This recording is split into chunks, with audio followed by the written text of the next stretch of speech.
Welcome back to Sing with Cinderella. In this series, I help singers of all different skill levels reach their full singing potential. In today's episode, I'm so excited to be sharing with you the Ella Sight Singing app. Now, this is an incredible app. It's available for free in the App Store, and I just wish that it was available when I was growing up learning sight singing. It's great for beginners, but it's also great for trained musicians. I'm coming back to it right now and just reviewing and always practicing my skills. This is an incredible tool right in the palm of your hand. What I love about it is that you have these targeted practice collections in the app.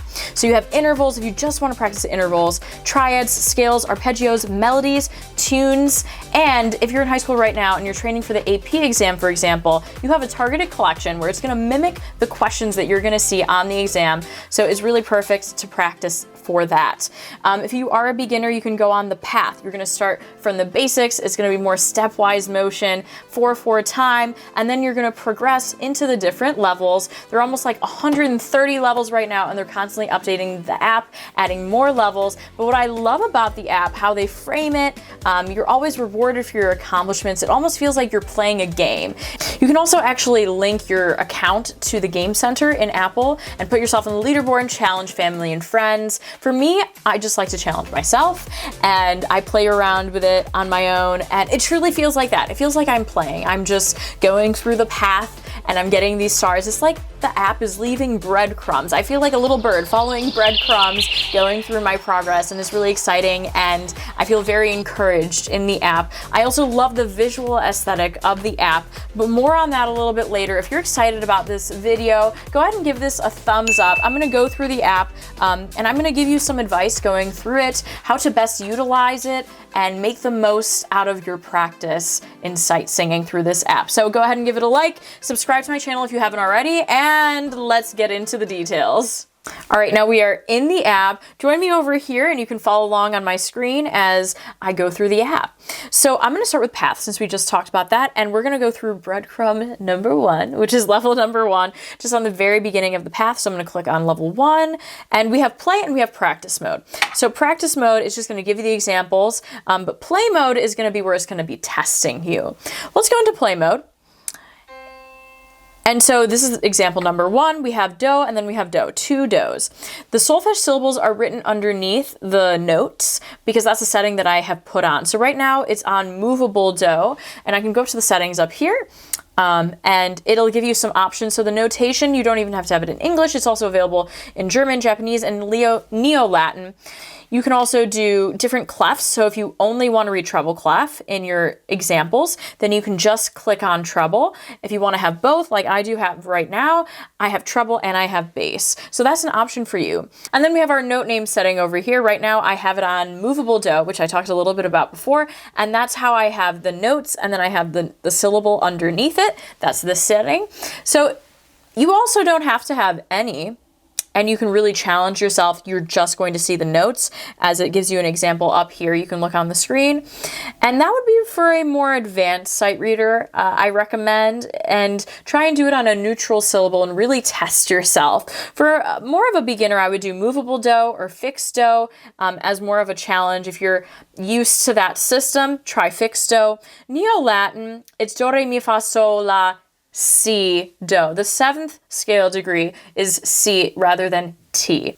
You can also do English, you can do German, you can do Japanese. So you have some lovely options there. And then we can have the metronome on or off. I really like the metronome. I think it makes you accountable because as you're sight reading something fresh, you start to slow down the tempo or you hesitate between different notes. And this really keeps you in time, in line. So I recommend keeping that on.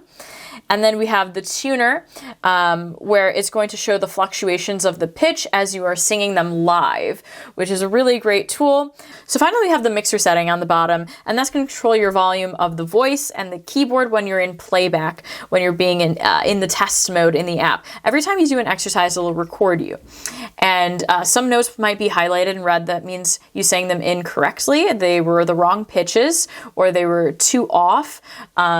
And then the keyboard is going to be playing with it when you're in the playback mode after you've already sung it, and it's going to play you exactly how it would have sounded along with your voice on top of it.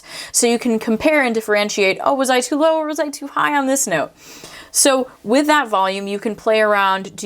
Are you a quiet singer? So maybe you want to bump up the volume of the voice and then lower the keyboard sound. That's really a matter of preference. I recommend keeping it pretty much equal, but if you can't hear yourself, then you want to bump it up. If you're too loud compared to the keyboard and you can't hear what the notes are supposed to sound like, then obviously you can pull that down a little bit.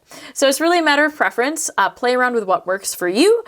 But those are the settings in a nutshell of the app and how to best tamper with those and make them work the best for your practice. Let's get back into it though, and I'll go through the path. Okay, so I'm on question number 1 here. What I love, I think I accidentally switched it to Japanese. So let's go back through here with the note names, and I'm gonna go to movable do. That's what I had it on before. Oopsie.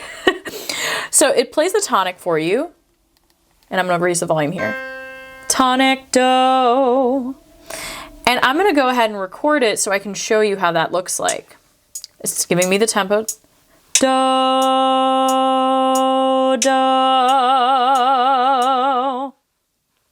So notice how I use vibrato on the second note. I just wanted to give you an example and how it's pretty touchy when it comes to the recording, and it's showing you the line, the pitch is being represented by that line in blue, and blue means that it's in tune. If it becomes red, that means it's going to be incorrect. That's the incorrect pitch. So when I did the vibrato, it started to look like this on the screen, and that's because I was slightly changing in pitch because of the vibrato. It wasn't straight tone, straight on the pitch. If I were to play it on a musical instrument like a keyboard, it would be closer in line like do. So the first one I wanted to model that straight tone and how it would look like. So don't fret if you see those zigzag lines. That just means that you're giving vibrato.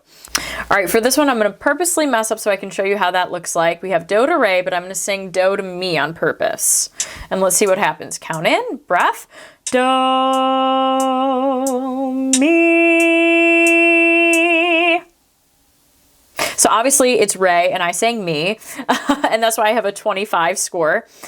I'm going to review it, and when you review it, the keyboard is going to play exactly what the notes would have been, and it's going to put your voice on top because it's recording your voice. Here it is. Do, mi. And that's why the note is in red here. All right, let's go on to the next example.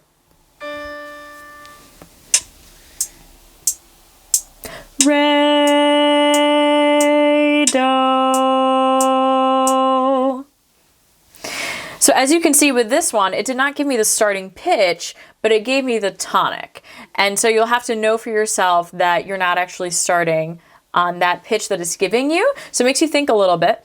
But you can also play it. I'm going to show you here. I can give myself the note, see, but it's going to deduct from my score. So we go back to the game aspect of it all. So you obviously want to start with the least negative points to get the highest score possible. And every time you press a note to hear how that sounds like, except for the tonic. Whenever you see the tonic, that's not going to deduct from your score. So you're good there. So let's go through the collections in the app now. And this is more so for your targeted practice. If you, for example, only wanted to practice triads. So let's actually go ahead and click into triads. What I like about it is that it not only breaks it down to triads, but maybe I'm really struggling with diminished and augmented triads. Maybe do one of these per day, and before you know it, you're gonna be a pro. So that's what I like about it, and you don't have to keep on practicing major and minor. If you already know it so well, you can just break it down to what you want to focus on and what you want to get better at. I'll give you a couple of examples of how this looks like in the app. And like I said, it's going to deduct if you press one of the notes. So if you need a note, you can have it, but it's going to hurt your score overall. Also play around with if you want to see the solfeggio syllables or you don't want to see them, you can change them in the settings. Right now they're showing, and that can be helpful, especially for triads. So these are just a couple of examples of how it looks like. Awesome. And let's go through intervals, and I'll give you a nice little quick tour of how that looks like. So again, same thing here. You can go through seconds, or you just want to work on fourths, fifths, and tritones. Now for me, I know that tritones can be tricky in seeing how they look like and then singing them. So maybe that's something that I want to work on. And I'll show you a couple examples here.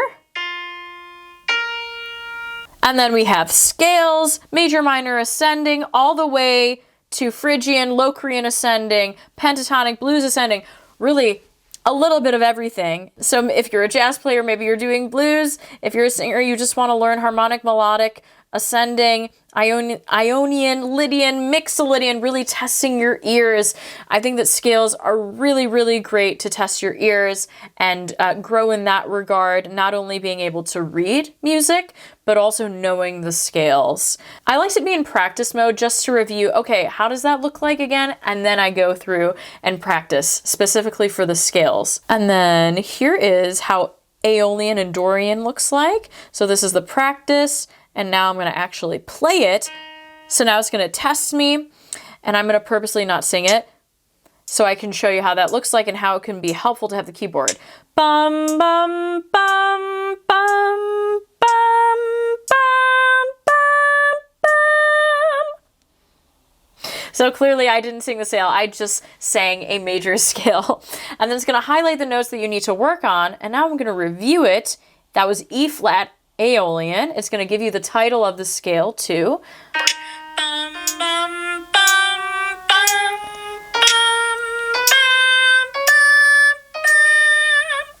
So obviously 2 of those were not right.